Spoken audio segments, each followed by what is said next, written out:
Uncle, बहुत जोर से भूख लगी थी, कुछ खाने को मिल जाएगा आपके पास? अरे साहब, क्यों मजाक कर रहे हैं आप हमारे साथ? आप भला हम गरीबों के घर का खाना क्यों खाएंगे? देखने में तो आप अच्छे घर के लगते हैं, आप हमारे साथ मजाक क्यों कर रहे हैं?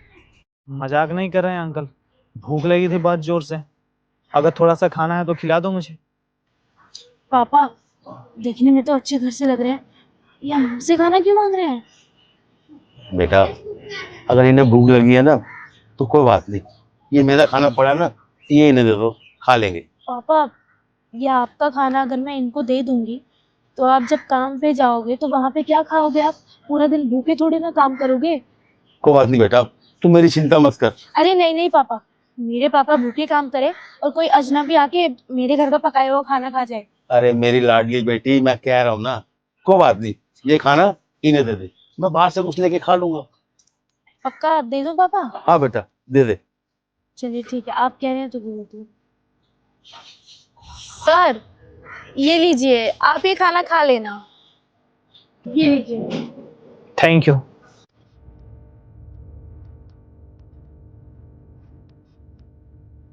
अच्छा बेटा, मैं जा रहा हूँ काम पे। है ठीक है। अच्छा पापा, हाँ बेटा। आते वक्त ना बाजार से सब्जियां ले आना, बनानी है ना कल परसों के लिए। सब्जियाँ? ठीक है बेटा, ले आऊंगा। पापा, क्या हुआ, बड़े परेशान लग रहे हो? कोई बात है जो छुपा रहे हो अपनी बेटी से? बेटा तेरे को क्या बताऊं, आज 2-3 दिन से मैं काम पे जा रहा हूँ, लेकिन काम नहीं मिल रहा है। काम नहीं मिल रहा मतलब? समझ नहीं आया मुझे कुछ। बेटा, मैं रोज सुबह जाता हूँ काम की तलाश में और खाली घर लौट आता हूँ। आजकल काम नहीं है बेटा, और मैं चाहता हूँ कहीं भी मुझे छोटा मोटा भी काम मिल जाए, कहीं से भी दिहाड़ी मिल जाए, मैं कर लूँ। पापा, पर आपका जो ठेकेदार था वो आपको इसका मतलब 2-3 दिन के पैसे नहीं दे रहा? हाँ बेटा, वो ठेकेदार ना अपने गांव चला गया, उससे मैंने 3-4 दिन की दिहाड़ी लेनी थी, लेकिन वो यहाँ नहीं है, और उसके बिना यहाँ मुझे कोई काम भी नहीं दे रहा। मेरे पास पैसे नहीं है बेटा। पापा, ऐसे कैसे सब कुछ चलेगा? हम भी अभी इतना पढ़े लिखे नहीं है कि हमें कहीं नौकरी मिल सके।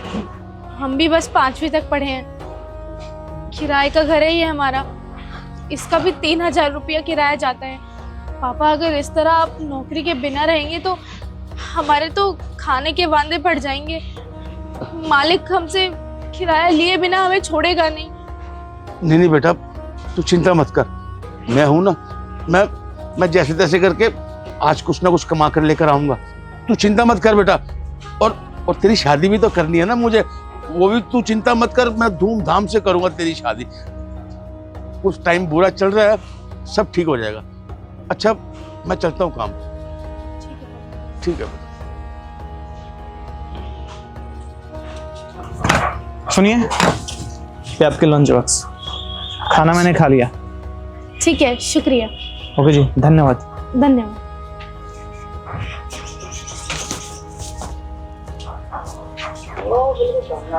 पापा, आप भी आ गए? अच्छा, आज सुबह जो बाबू साहब हमारे यहाँ नहीं आए थे, बोल रहे थे कि हमें भूख लगी है, अपना ये लंच बॉक्स हमें दे दो, हम खाना खाएंगे। वो बस अभी आपके आने से पहले ही ये डब्बा लौटा कर गए हैं। अगर आप टाइम पे आ जाते तो आप उनसे मिल लेते। बड़ा धन्यवाद कर रहे थे। कोई बात नहीं बेटा, भला मानस लग रहा था, बेचारे को भूख लगी होगी तो खाना मांग लिया। कोई बात नहीं बेटा, और भूखे को खाना खिलाना ना बड़ा पुण्य का काम होता है। ये तो है पापा। हाँ। चलो अब डब्बे में पैसे इतने सारे? अरे बाप रे, पापा ये तो बहुत सारे पैसे हैं। हाँ बेटा। डब्बा तो खाली। बेटा, मुझे लगता है वो साहब ने ना हमारी इस गरीबी को देखकर ना हमारी मदद करनी चाहिए, शायद तभी उन्होंने इस डिब्बे में पैसे डाल के हमें दिए हैं। पर पापा ये तो बहुत सारे पैसे हैं पापा, हम इतने लाचार नहीं है कि इस तरह किसी की मदद रख लें। पापा, हमें ये पैसे लौटा देने चाहिए, है ना? हम अपनी मेहनत से कमा लेंगे, ये किसी और के पैसे हम नहीं ले सकते, बहुत सारे पैसे हैं। अरे कोई बात नहीं बेटा, शायद उसके जरिए भगवान ने हमारी मदद की हो और इतने सारे पैसे भेज दिए हो हमारे लिए। बेटा तू खुद सोच, इन पैसों से तेरी शादी कितनी अच्छे से हो सकती है, हमारे घर का गुजारा बहुत अच्छे से हो सकता है। मैं इन पैसों से ना कोई अपना छोटा मोटा काम खोल लूंगा और सारी जिंदगी मेहनत करके कमा के खाऊंगा। बेटा पापा आप सही बोल रहे हो सकता है कि वो हमारी जिंदगी में भगवान का एक रूप बन के आए हों, क्योंकि मुसीबत पे काम आने वाला भगवान ही तो होता है। अब हम भगवान को शुक्रिया करें या उन्हें शुक्रिया करें, एक ही बात है। इन पैसों से हम अपनी सारी मुसीबतें दूर कर लेंगे, और सबसे बड़ी बात, आपकी सेहत भी अब अच्छी रहेगी। हम इससे आपका इलाज भी करा लेंगे और सारा किराया भी चुकता कर देंगे। पापा हमारी जो भी मुसीबत है हम सबसे लड़ लेंगे। उनका बहुत बहुत धन्यवाद जो उन्होंने हमारी इस कदर मदद करी। हाँ बेटा, मैं तो ऊपर वाले का शुक्रिया अदा करना चाहता हूँ बेटा कि उसने इंसान के रूप में आके हमारी मदद की। भगवान तेरा लाख लाख शुक्र। बस उन्हें हमेशा खुश रखना जिन्होंने हमारी मदद की। ले बेटा, ये संभाल के रख ले पैसे, ठीक है? चल।